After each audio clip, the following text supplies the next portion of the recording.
Hello, and welcome to The Narrowing Path, Walking the Spiritual Walk. My name is Steve Van Eiderstein, and thank you for joining me again for February 5th reading of James Allen's Daily Meditations. Looking forward to this one. Yesterday I really got into and was talking about, and again, just really has been inspiring. A lot of great conversation and great thoughts, and just they're serving as inspiration and reminders. And sometimes those are the best things. So February has been so good. Looking forward to what today has to say. And of course, this will be fresh to you and fresh to me, meaning I will have not read this previously. So you will get my genuine reactions, responses, observations, and whatever I can relate to in the reading. And then I will look forward to seeing if anyone has any input from me on that too. So really appreciate everyone that's jumping on and listening. So here we go, though. February 5th of James Allen's Daily Meditations. All men's accomplishments were first wrought out in thought and then objectified. When the thought forces are directed in harmony with the overruling law, they are upbuilding and persevative, but when subverted, they become disintegrating and self-destructive. To adjust all your thoughts to a perfect and unswerving faith in the omnipotence and supremacy of good is to cooperate with that good, and to realize within yourself the solution and destruction of all evil. Believe and ye shall live. And here we have the true meaning of salvation. Salvation from the darkness and negation of evil by entering into and realizing the living light of the eternal good. It is the silent and conquering thought forces which bring all things into manifestation.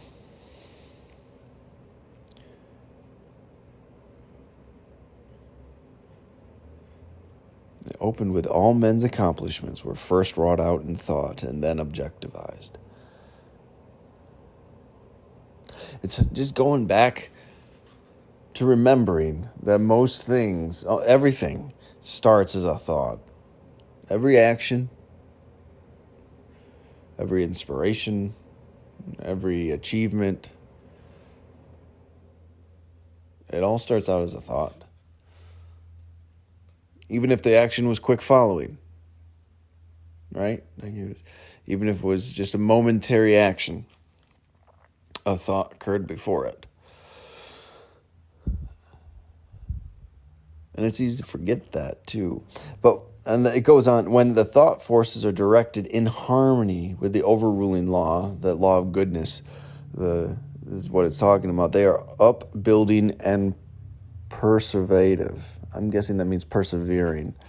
But when subverted, they become disintegrating, self-destructive. So when I use my thoughts and my will and my effort to build and to be in line with the what he calls here the eternal good and the good of the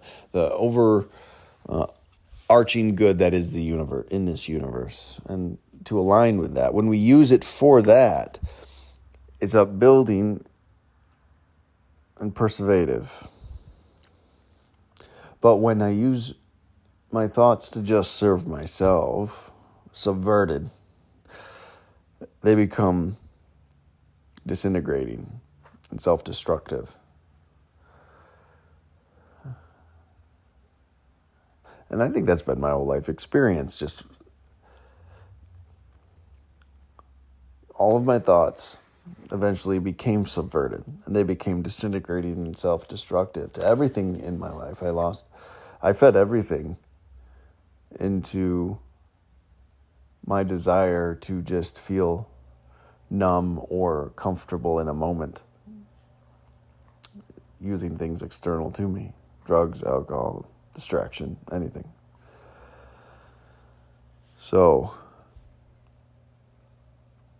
But when I actually aligned it with being altruistic or being of service to others, suddenly my life started to blossom, which is what a crazy notion that is, right?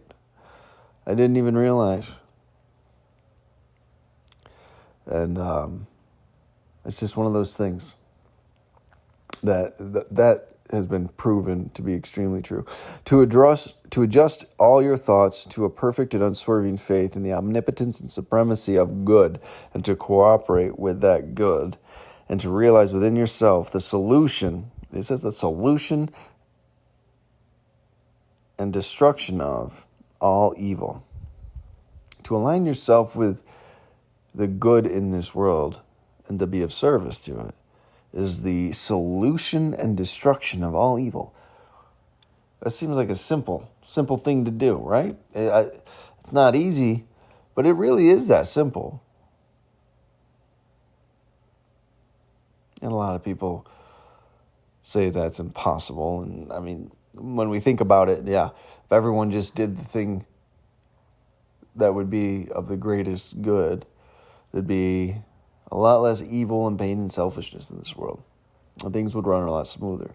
But unfortunately, the way of the world and the way of human beings is, I don't know if that will ever be achieved. But the fact that we can do that in our own little our own little spheres of influence, and we can do that in our own lives, and we can start being the change in our immediate environment, is very important to realize. We have more of an impact than we even know about. So, believe and ye shall live.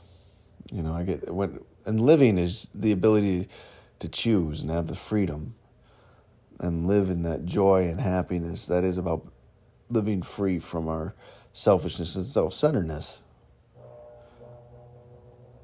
The only way we're free of that is to live and be aligned with the good, to be a service to that goodness in our life, and be a service to others, which is amazing. And here we have the true meaning of salvation. True meaning of salvation. Salvation from darkness and negation of evil by entering into and realizing the living light of the eternal good. That spiritual way of life that we're talking about, that we constantly are talking about here, is what he's referring to there. Living in that and walking that path, that spiritual path, and learning as we go. And the narrowing path really refers to that the longer we live on this path, the longer we walk this walk, the more we realize where we are, the selfishness and the self-centeredness is. And the more we realize that, the narrower the path gets of what's the right actions to take and what we should be doing, and where the appropriate place for us to be is, So the spiritual path gets narrower as we walk it. It's simpler at the end of the day, and we just walk forward. But it does get narrower. And then it ends with, it is the silent and conquering thought forces which bring things into manifestation. So, monitoring your thoughts and aligning your thoughts with these spiritual principles that we talk about, and these spiritual actions, or these spiritual values that we can have, which lead to actions. That's where everything starts. We hold in our heart's love, and then we bring into our mind's love, and take the appropriate actions from there. Align ourselves with being of service and the eternal good, as he says. And then what gets brought into our lives will be beyond our wildest dreams. And that's been my personal experience, and I can give I can confirm, at least, I'll say it that way, that has happened for me. So, great reading again, February 5th. Just really, really, I love that. Reminder, it's monitor your thoughts. Be aware of what you're thinking about. Take some practice, but worth it. But looking forward to tomorrow's. And again, thanks everyone that's been jumping on and listening. We'll be back tomorrow for February 6th. Until next time, thanks.